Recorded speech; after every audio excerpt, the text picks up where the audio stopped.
नमस्ते बच्चों, कैसे हो आप लोग। उम्मीद है बहुत अच्छे से हो, खुश हो और स्वस्थ हो। मैं सोनिया गोसाई, आपकी हिंदी अध्यापिका, उम्मीद करती हूँ आप लोगों ने मुझे सब्सक्राइब किया हुआ है। तो आइए बच्चों, अब हम बोर्ड पर देखते हैं। आज हम पढ़ने वाले हैं पाठ 9 संज्ञा के विकार। इसके अंतर्गत हम लिंग, वचन और कारक के बारे में जानेंगे। तो सबसे पहले हम जानते हैं लिंग किसे कहते हैं। तो देखो बेटा, यहाँ लिखा हुआ है बोर्ड पर, स्त्री या पुरुष जाति का बोध कराने वाला शब्द लिंग कहलाता है।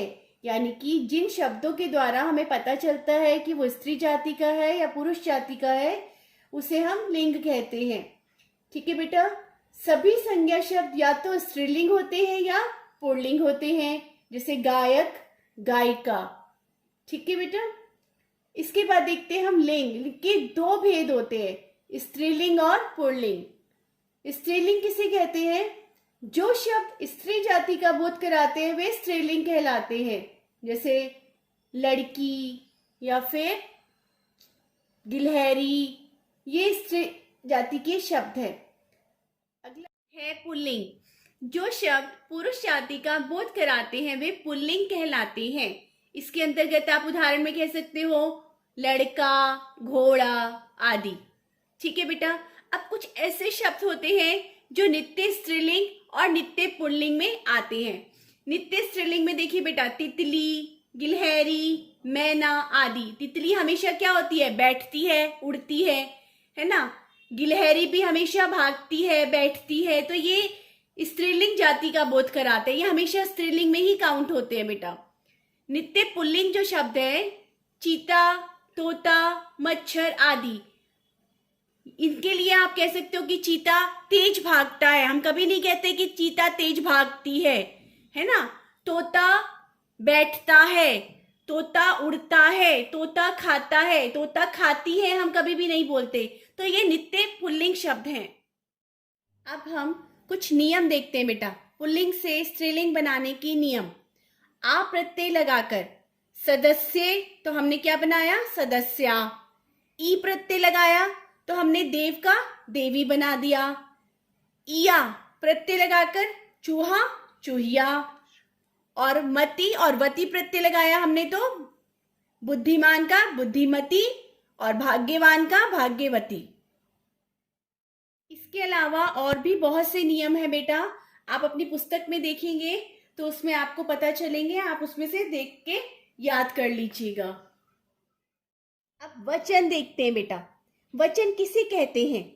शब्द के जिस रूप से उसके एक या अनेक होने का बोध हो उसे वचन कहते हैं। अर्थात जिस शब्द से हमें पता चलता है कि वो गिनती में एक है या एक से अधिक है, तो उसे हम वचन कहते हैं। वचन के दो भेद होते हैं बेटा। कौन कौन से? एक वचन और बहुवचन। तो देखिए बेटा, एक वचन किसे कहते हैं? जिस शब्द से किसी एक वस्तु, स्थान, व्यक्ति या पदार्थ के बारे में पता चलता है वह एक वचन होता है, जैसे नदी, घड़ी, किताब आदि। यानी कि जब हमें पता चलता है कि हम एक नदी, एक घड़ी या एक किताब के बारे में बात कर रहे हैं तो वो एक वचन कहलाएंगे शब्द। ठीक है बेटा, अब इसमें आता है बहुवचन। बहुवचन किसे कहते हैं? जिस शब्द से अनेक वस्तुओं, स्थानों, व्यक्तियों या पदार्थों का पता चले उसे हम बहुवचन कहते हैं, जैसे नदियां, यानी यहाँ पर एक से अधिक है नदियां, घड़ियां, किताबें आदि। ठीक है बेटा, कुछ शब्द हमेशा एक वचन में और कुछ शब्द हमेशा बहुवचन में प्रयोग होते हैं बेटा। इसे हम नित्य एक वचन और नित्य बहुवचन के नाम से जानते हैं। तो नित्य एक वचन क्या होता है? जो वस्तुएं गिनी नहीं जा सकती उन्हें हम नित्य एक वचन में प्रयोग करते हैं, जैसे दूध, सत्य, जनता आदि। इन्हें हम गिन नहीं सकते ना, तो इसे हम एक वचन ही मानते हैं बेटा। इसके बाद है बहुवचन। नित्य बहुवचन कौन सा होता है? कुछ संज्ञा शब्द हमेशा बहुवचन में प्रयोग होते हैं, जैसे आंसू, लोग, हस्ताक्षर, इनका प्रयोग जब हम करते हैं, जब हम इनके बारे में बात करते हैं तो इन्हें हम बहुवचन में ही प्रयोग करते हैं। जैसे कि आंसू गिरे थे, अब आंसू गिरा था नहीं, आंसू गिरे थे। लोग खड़े थे, हस्ताक्षर किए। तो ये जो शब्द हैं ये नित्य बहुवचन के उदाहरण है बेटा। अब जानते हैं हम कारक किसे कहते हैं बेटा। संज्ञा या सर्वनाम के जिस रूप से उनका संबंध वाक्य के अन्य शब्दों से जाना जाता है उसे हम कारक कहते हैं। अर्थात जैसे कि वाक्य हमारा शुरू होता है किससे, संज्ञा या सर्वनाम के शब्दों से, तो बाकी के जो वाक्य के अन्य शब्द होते हैं बेटा उनसे जो संबंध पता चलता है ना हमें, वो कारक के द्वारा ही पता चलता है। यहाँ पर देखिए आप, कारक के 8 भेद हैं, ठीक है। इसके जो चिन्ह होते हैं बेटा इसे हम विभक्ति चिन्ह या फिर परसर्ग भी कहते हैं। सबसे पहले है कर्ता कारक। कर्ता कारक क्या होता है, किसी काम को करने वाला, यानी जिस शब्दों से क्रिया के करने वाले का पता चलता है उसे हम कर्ता कारक कहते हैं। और इसका जो चिन्ह होता है बेटा वो ने होता है। जैसे रोहित ने चाय पी, फौजी ने गोली चलाई, ठीक है बेटा। दूसरा है कर्म कारक। जिन संज्ञा या सर्वनाम शब्दों पर क्रिया का फल पड़ता है या प्रभाव पड़ता है उसे हम कर्म कारक कहते हैं। इसका जो चिन्ह होता है बेटा वो होता है को। जैसे कि रमेश ने राजेश को बुलाया, तो यहाँ पर जो कर्म कारक का चिन्ह है वो क्या है, को, ठीक है बेटा। अगला है करण कारक। अब इसको देखिए बेटा, कर्ता जिस साधन के सहायता से क्रिया को करता है उसे करण कारक कहते हैं। यानी कि जिसके द्वारा क्रिया की जा रही है वो करण कारक है ना। जैसे रमेश कलम से लिख रहा है, तो जो से और द्वारा शब्द है बेटा वो करण कारक के चिन्ह भी है। आप कह सकते हैं विभक्ति चिन्ह या फिर परसर्ग, इन्हें कहते हैं हम, ठीक है। विद्यालय को पत्र द्वारा सूचित करो, तो विद्यालय को पत्र द्वारा सूचित करना या कलम से लिखना, ये से और के द्वारा शब्द जो है ये करण कारक के उदाहरण है। इसके बाद है संप्रदान कारक। इसके अंतर्गत देखिए बेटा, कर्ता जिसके लिए क्रिया करता है या उसे कुछ देता है उसे हम संप्रदान कारक कहते हैं। और इसका जो चिन्ह होता है वो होता है के लिए, ठीक है बेटा। जैसे मैं अपने भाई के लिए राखी लाई हूं, तो के लिए जो शब्द है वो संप्रदान कारक है। या फिर आप इसमें एक और उदाहरण है को। विवेक को किताब दो, यानी हम किसके लिए किताब लाए हैं, विवेक के लिए, तो ये संप्रदान कारक का ही उदाहरण है बेटा। अगला है अपादान कारक। संज्ञा या सर्वनाम के जिस रूप से अलग होने या तुलना करने का पता चलता है उसे हम अपादान कारक कहते हैं बेटा। और इसका जो चिन्ह होता है वो से होता है, यानी करण कारक में भी से आता है, अपादान कारक में भी से आता है, लेकिन जो ये से शब्द है अपादान कारक में अलग होने का भाव बताता है। जैसे कि पेड़ से पत्ते गिर रहे हैं, तो पत्ते जो है पेड़ से अलग हो रहे हैं, तो ये अपादान कारक का उदाहरण है।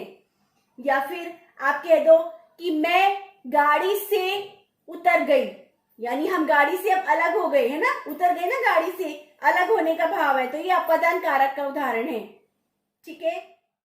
अर्थात अपादान कारक क्या होता है बेटा, जहां पे संज्ञा या सर्वनाम के जिस रूप से अलग होने या तुलना करने का पता चलता है उसे हम अपादान कारक कहते हैं, ठीक है बेटा। इसके बाद है संबंध कारक। संबंध कारक का क्या अर्थ होता है, जहां पर संज्ञा या सर्वनाम के जिस रूप से उसका संबंध वाक्य के दूसरे संज्ञा शब्दों से प्रकट हो उसे हम संबंध कारक कहते हैं। जैसे किरण मेरी छोटी बहन है, अब मेरी यानी इसके जो चिन्ह होते हैं बेटा वो रा रे री या का के की होते हैं। उसकी पुस्तक मेरे पास है, तो उसकी या उसका, मेरा, मेरी, ये संबंध बता रहे हैं ना, तो इसे हम संबंध कारक कहते हैं बेटा। अगला है अधिकरण कारक। अधिकरण कारक क्या होता है बेटा? अधिकरण कारक जो होता है इसके अंतर्गत संज्ञा या सर्वनाम के जिस रूप से क्रिया के आधार, समय अथवा स्थान का पता चलता है उसे हम अधिकरण कारक कहते हैं। आधार, स्थान, समय अर्थात जैसे कि मछली पानी में तैर रही है ना, तो कहां पर है वो मछली? पानी में। उसका स्थान क्या है? पानी में। बिल्ली मेज पर बैठी है। अब बिल्ली कहाँ बैठी है? मेज पर, तो ये स्थान है उसका, वो मेज के ऊपर बैठी हुई है ना। गांव में अधिकतर किसान रहते हैं, तो में जो है ये स्थान हो गया। तो यहाँ पर में और पर जो है इसके विभक्ति चिन्ह है, और अधिकरण कारक जो है वो हमें स्थान, समय या आधार का बोध कराता है। अगला आता है संबोधन कारक। अब संबोधन क्या होता है बेटा? जिन संज्ञा शब्दों का प्रयोग किसी को पुकारने या बुलाने के लिए किया जाता है उसे हम संबोधन कारक कहते हैं। संबोधन हम कैसे करते हैं? जैसे कि हे ईश्वर मेरी मदद करो, अरे तुम कहाँ जा रहे हो। ये हे, अरे या ओ शब्द जो होते हैं बेटा ये इसके विभक्ति चिन्ह होते हैं, ठीक है। और संबोधन कारक क्या होता है? जब हम किसी को पुकारते हैं या बुलाते हैं। आइए बच्चों बोर्ड पर देखते हैं अभ्यास कार्य। पहला प्रश्न है यहाँ पर, नीचे लिखे वाक्यों में परसर्ग लगाकर उन्हें फिर से लिखिए। यानी यहाँ पर कुछ वाक्य लिखे गए हैं जो परसर्ग रहित है, इसमें आपको परसर्ग लगा के वाक्यों को दोबारा से लिखना है बेटा। पहला है यहाँ पे, भैया राखी बांध ली। तो यहाँ पर आप क्या लगाएंगे परसर्ग में? भैया ने राखी बांध ली या भैया को राखी बांध ली? हाँ, भैया ने राखी बांध ली, ठीक है बेटा। दूसरा है यहाँ पे, राधिका बहन गई। तो यहाँ पे क्या परसर्ग लगाएंगे आप? राधिका की बहन गई, ठीक है बेटा। इसके बाद तीसरा है, भारत माता जय। तो यहाँ पे आप बीच में कौन सा परसर्ग लगाएंगे? भारत माता की जय। अब अगला देखते हैं बेटा, अजय, सचिन छोटे भाई दोस्त है। यहाँ पर भी परसर्ग मिसिंग है, आपको उचित स्थान पे उचित परसर्ग लगाना है। तो आप कैसे लगाएंगे? देखिए ध्यान से, अजय सचिन के छोटे भाई का दोस्त है। यहाँ पर दो परसर्ग है इस वाक्य में, एक के और एक का। अगला देखिए बेटा, इसमें लिखा है शीतल आगरा दर्शनीय स्थल देखने गई। तो यहाँ पर आप क्या लगाएंगे? शीतल आगरा में दर्शनीय स्थल देखने गई, यहाँ पर में आएगा बेटा। अगला प्रश्न है अभ्यास कार्य में, निम्नलिखित रिक्त स्थानों की पूर्ति उपयुक्त कारक चिन्हों से कीजिए। यानी कि यहाँ पे रिक्त स्थान दिए गए हैं और आपको कारक चिन्ह इसमें भरने हैं, ठीक है बेटा।